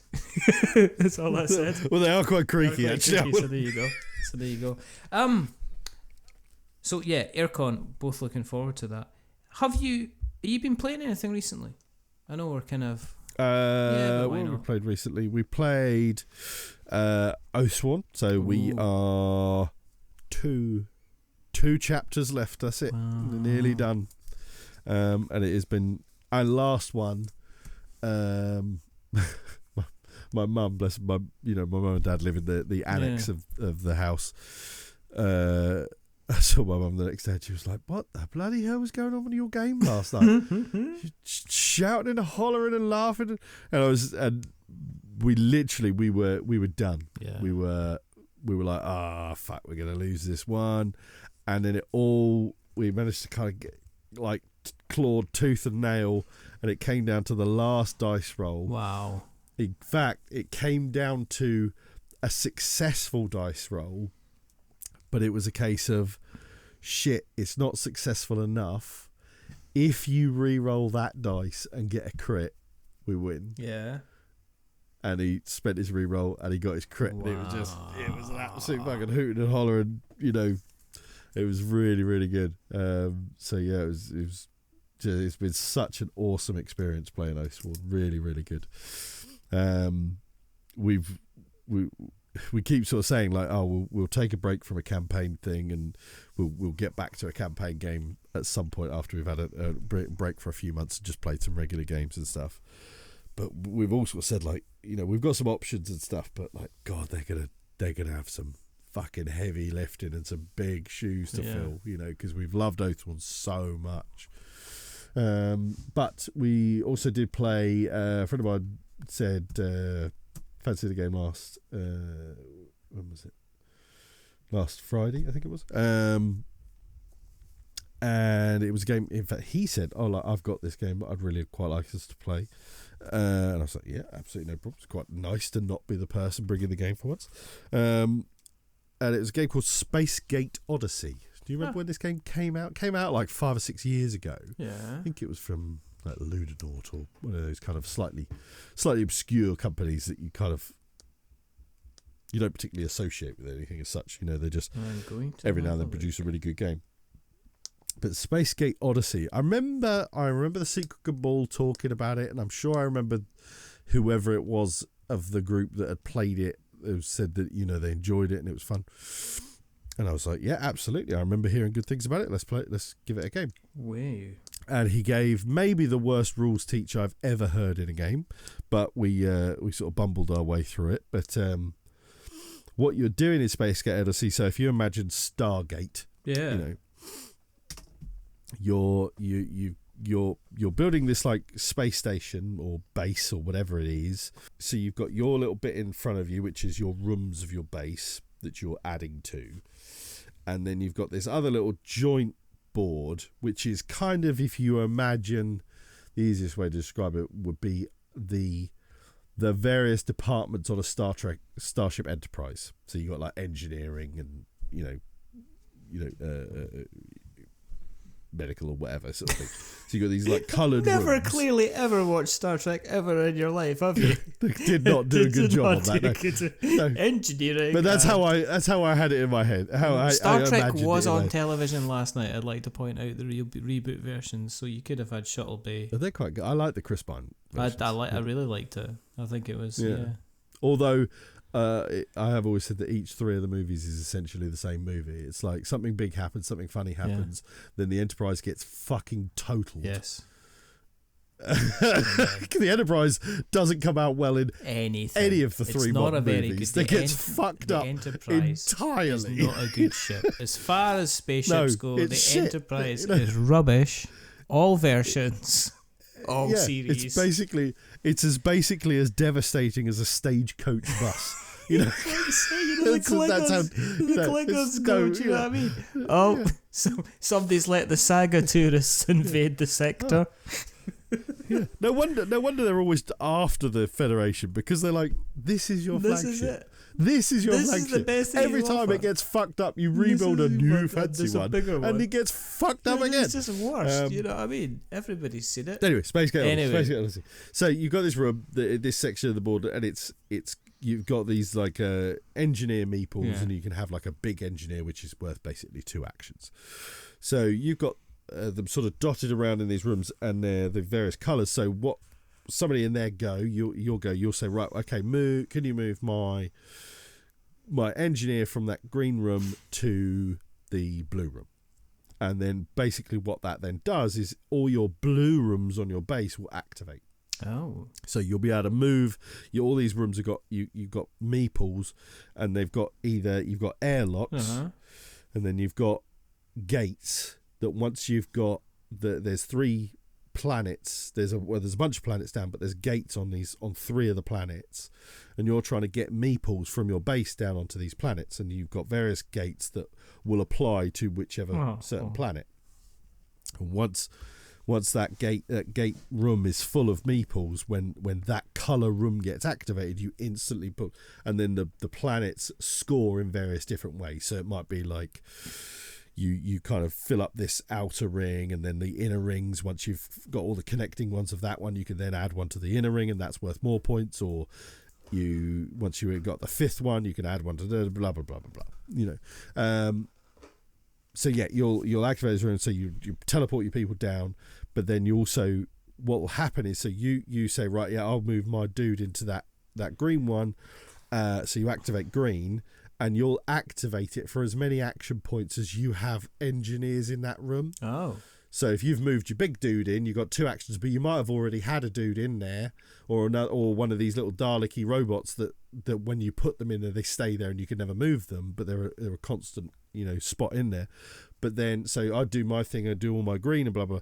But then my mate Matt, who's next to me, he's got 2 dudes in that room, so he gets 2 points worth of it. So when you're activating a thing, you're sitting there going, oh fuck, I really need to activate green, but fuck, if I activate green, Summers is going to have a mega turn of his own, in my turn kind of thing. So it does some really cool stuff, and you've got to be really careful about. So like you've got certain rooms that are airlocks, which is one of the rooms you could choose. So you could say, right, okay, yeah, move my dude over there into the airlocks room, and however many actions you've got is how many airlocks you activate, and you'll fill up that spot, that airlock, and just repopulate it with meeples.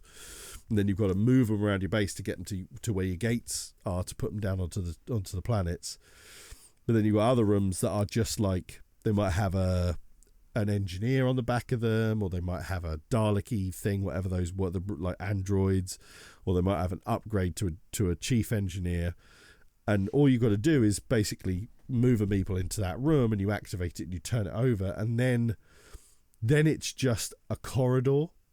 It's done its thing then. So you've got to be really careful as to how you place out your ship, because you want your airlocks as close to your gates as possible, so you can quickly keep moving people into it. And you don't want to have to keep, because like to move a dude, if you activate it to each time you move them, that's an action point that you're spending worth of blue, or whatever, if you've activated blue. So you've got to be you got to really think ahead kind of lay out your things. So it was a really nice game. I really enjoyed it, and it just like I say, it just kind of did some cool stuff. I like games that try and do that. You know, it's my turn, but you guys get to do all this cool shit too. You know, kind of thing. So it never feels like it's just your turn. You know.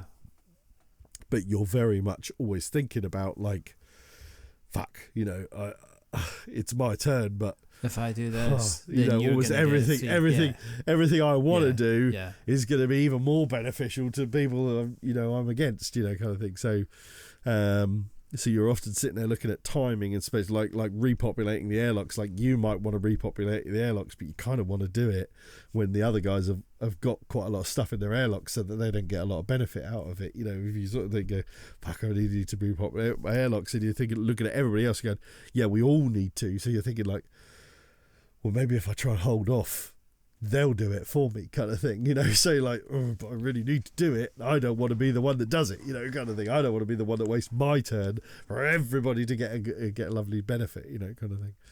So yeah, really, really nice game. Really enjoyed it. There seems to be. I mean, I like that. I always like games with like a little bit of interactivity.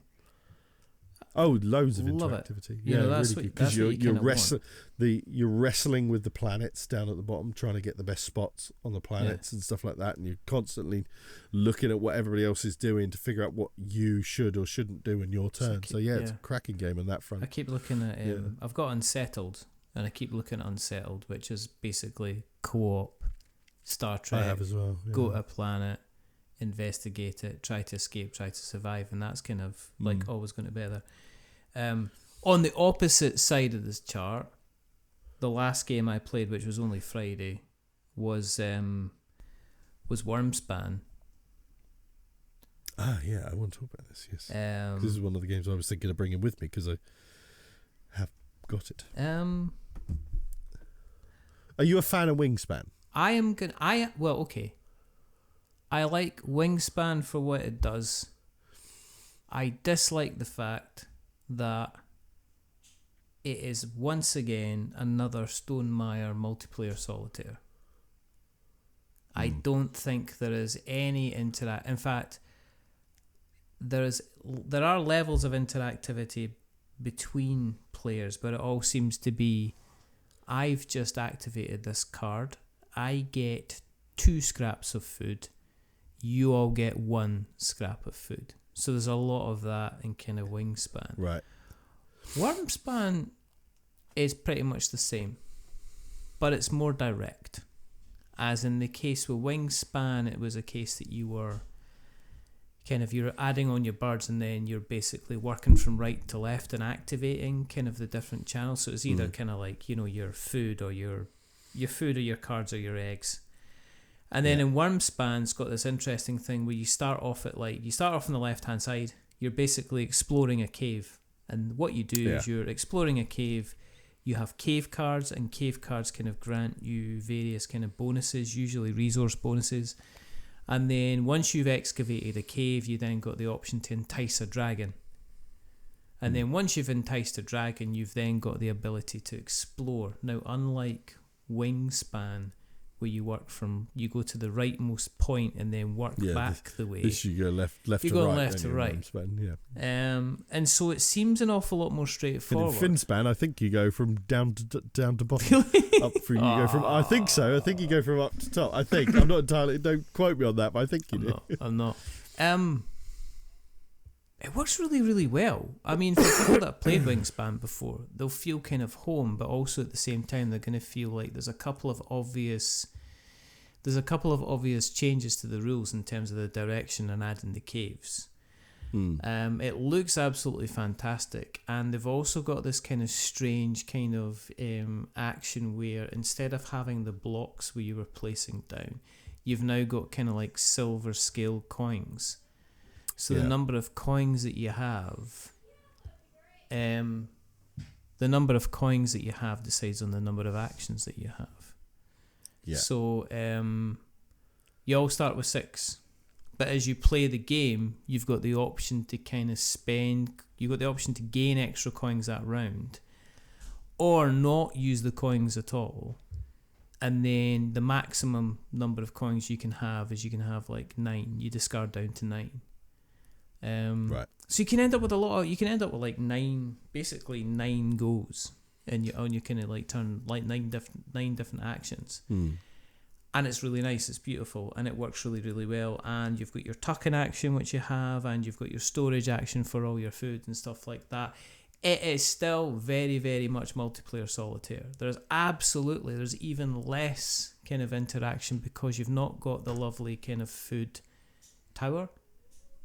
So you don't have the dice tower. Yeah, you don't have that. So before, what was happening is when you were gathering food, then you'd obviously roll your dice down there, and then you'd take whatever dice you wanted, and if the food matched, you were able to kind of roll them again. So players were kind of looking at that. You've not got that.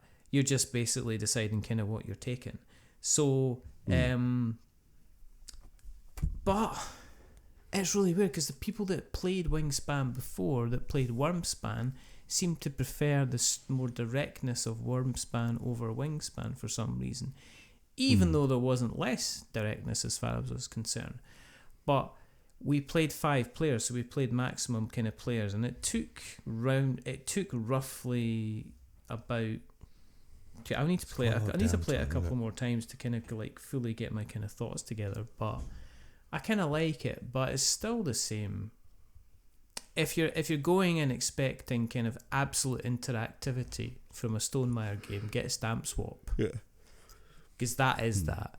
But if you're expecting kind of like everybody to have a nice time and they're not to feel any kind of threat, and people can run away with I think the most frustrating thing about it is people can run away with a prize, and there's very, very little you can do about it unless I guess you've got the cards.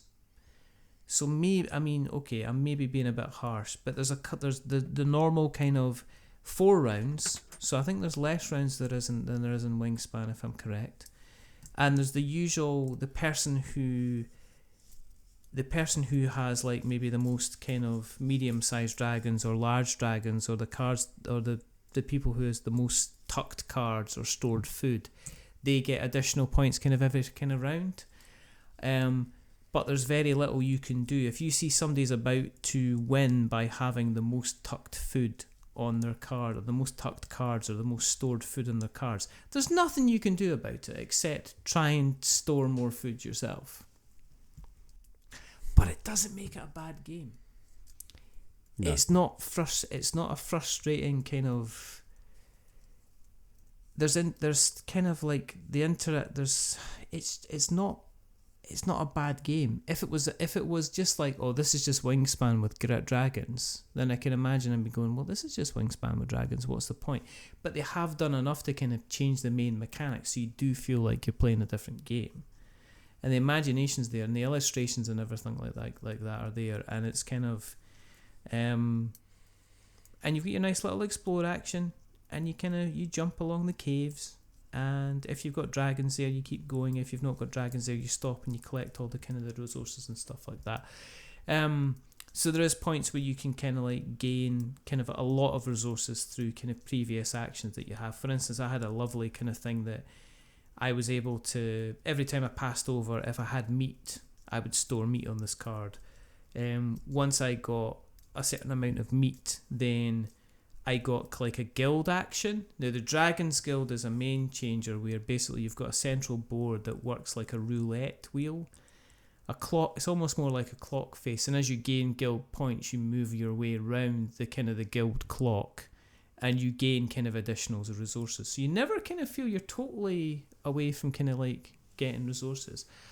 I think if people were playing the two of them together, I think, and I don't know why, but I think my people, as I say, the people that played Wingspan before seem to prefer Wyrmspan over Wingspan. I couldn't quantifiably tell you why they did though. Yeah. If I asked them to write, I think it was almost like how, I don't know if it was even a case because they had played Wingspan before, they were able to kind of run with this straight away. It's kind of weird, but I think it's a very, very good. It's a good game. It's good fun. Nobody had a bad time. Everybody was like, yeah, this was cool. I really, really enjoyed it. I liked what it was doing. You know? It's very much so. It's, if you like Wingspan, you'll almost certainly like Wyrmspan, and you might even like it more. Yeah. That's fair assessment, kind of pretty thing. much. And if you didn't like Wingspan, Wyrmspan's probably not going to win you over. No, it's not. It's, well, okay. Yeah. If you didn't like Wingspan because you felt it was a little overly complicated in terms of like the feeder mechanic and the way that you kind of procced all of the cards that you'd collected, then actually you might appreciate the more straightforward kind of mechanics of Wyrmspan and might end up liking it kind of that way. If you're looking at being able to kind of do the obvious thing, which is, oh, I would have loved to have played a Dragon on Fire card and basically laid it down into your kind of a cave and stop you from being able to score points kind of thing, you ain't going to get that, you know? But if you're looking for something kind of absolutely cutthroat and brutal, then Stamp Swap's still very, very good at doing that. Absolutely kick-ass kind of stuff. So, yeah, I think you'll have a good time. Have you got Wingspan? Yeah. Have you played it a lot? Oh, yeah. I really like Wingspan. Yeah. Wingspan's one of those games, it's I could care less if I came first or fourth. I just enjoy playing it. I just enjoy it. Like we've said with multiplayer solitaire before, every now and then there's a game that comes along that's multiplayer solitaire, and I just enjoy my little puzzle. Yeah. Just enjoy doing my thing. After Us is exactly the same for me. Yeah. It's like, absolutely, it goes against that whole thing of my, game above the table kind of thing, and that's what I really love. And as a general rule, that is. But every now and then, there's just some of those games where I just think, oh yeah, I just want to enjoy my little thing and build my thing, and and Wingspan's one of those ones for that. I just enjoy playing it. I just find it quite chill. Yeah, it is case it's looking at what the lay of the board, the food that's there. It's looking at what you've got, the eggs that you've got. You've still got your beautiful kind of dragon eggs and stuff like that. So you're not missing that on that aesthetic at all. It's it's okay.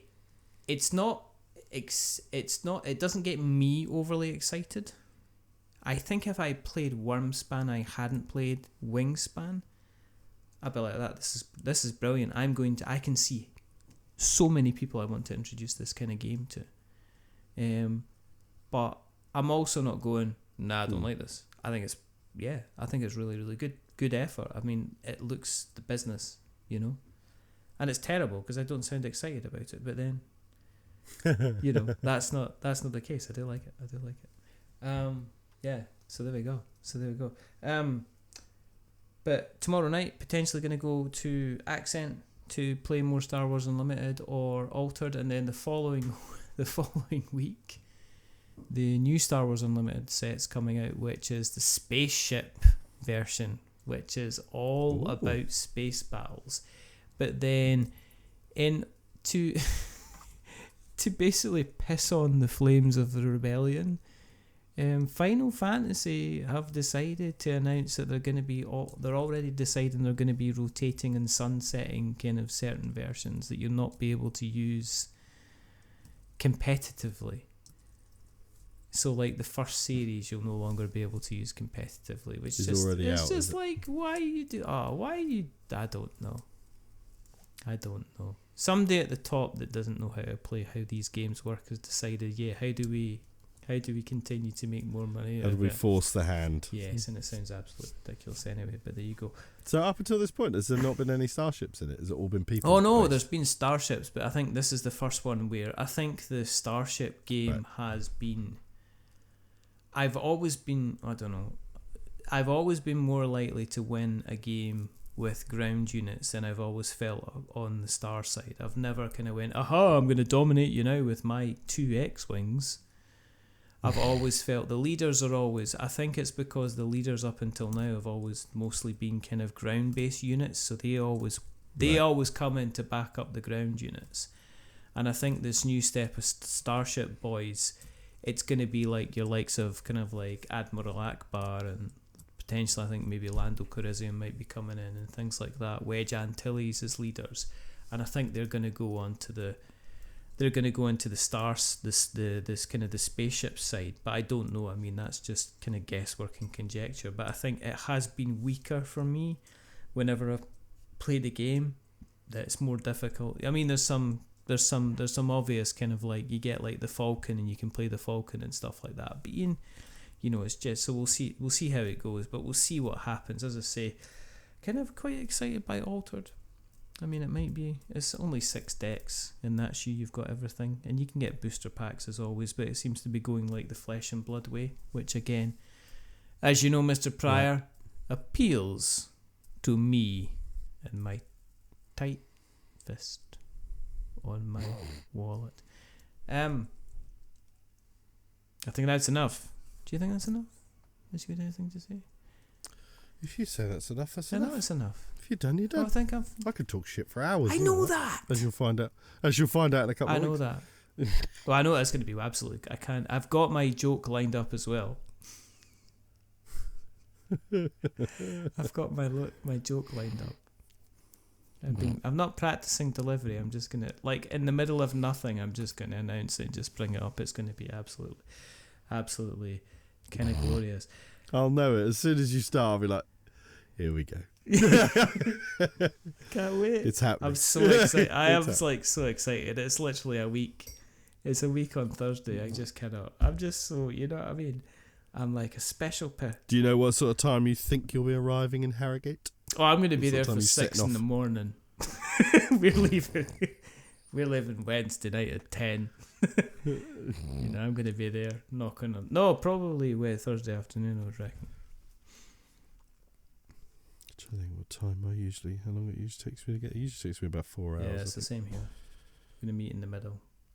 One day we should do this a better way, but not today. Not today. Oh no, it's just over 3. There you go. Yeah, I usually leave sometime after I've dropped the kids off at school. Sounds good. And if you want to meet us in the middle, there's a couple of places you can meet us in the middle. You can go to we're-not-wizards.co.uk and you'll find the main website that's got all of the podcast episodes you can listen to. You can find us if you go to we're-not-wizards.com. It'll take you to our Spotify channel. Could I do a little shout out? Yeah, of course you can. My mate, he's just started a YouTube channel. Okay. And he's a good friend of mine, and I miss him ever so much because he moved to Dubai. Oh, right. Because his wife's annoyingly high-flying and talented, bless her. Beautiful woman that she is. Right, so, the channel is called Roll With It. Roll With It. All separate words. And it's my mate Stephen Hewitt. He started it up, and he's just done a top 10 must-play board games for 2 players, and you know what? He's done a really good job on it. His brother is him and his husband have a cruise ship YouTube channel. Oh, okay. And they go on all these cruise ships and they review them and rate them and stuff like that. And when Stephen moved out to Dubai, he started working for his brother and editing. I bet you that cruise ship channel's got more subscribers than the Dice Tower. Oh yes, they are. They get considerable amount of views. Yes, they are, and they're very very good. But so he's been doing that for like best part of a year now, I think, or something like that, if not more. So he's got his sort of editing down really well, and for a first video, it's so good, and he's done a really good in his humour and the guy he is, it comes out in it really well, and he kind of leaves in little bloopers where he kind of stumbles over himself or he forgets what he was trying to say and stuff like that, and he cuts it all beautifully, and he's done really nice B-roll. He's just, I'm talking about it because it's at the sort of professional levels that we're at. It's at that kind of heady heights of absolute professionalism. 9 years. This is the 9th. We're in 9 years of doing this.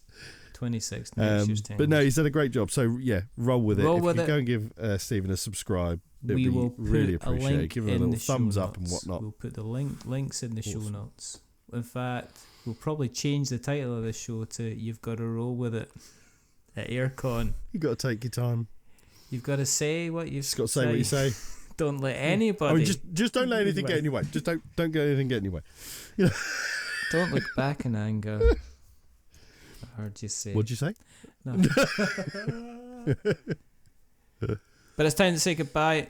It's a goodbye from me. Remember, stay safe, roll sixes, make something awful, and stay spicy. Fucking hell. And keep clicking stuff so keep that clicking it annoys the shit out stuff, of so it's Richard. just like annoying. You know what I mean? He's gonna bring that. I'm gonna bring clicky stuff when we meet at Airecon, and when you explain the rules to stuff, I'm just gonna sit there and click. And if I don't have anything, I'm going to go out to find the nearest clicky shop in Harrogate. Find something. I'm going to go buy something magnetic that I can just click together. Okay? I'll just want to play with it. I know though. you do. You won't distract me from doing the thing. You'll distract me from wanting I know, the you'll thing. just be like that. You know? You'll be like that. It'll be like, the claw. Anyway, so goodbye from me. Goodbye from me. Until the next time. Goodbye. Bye-bye. How do you stop his bloody thing again? Oh, no, you pressed that button. A wizard is never late.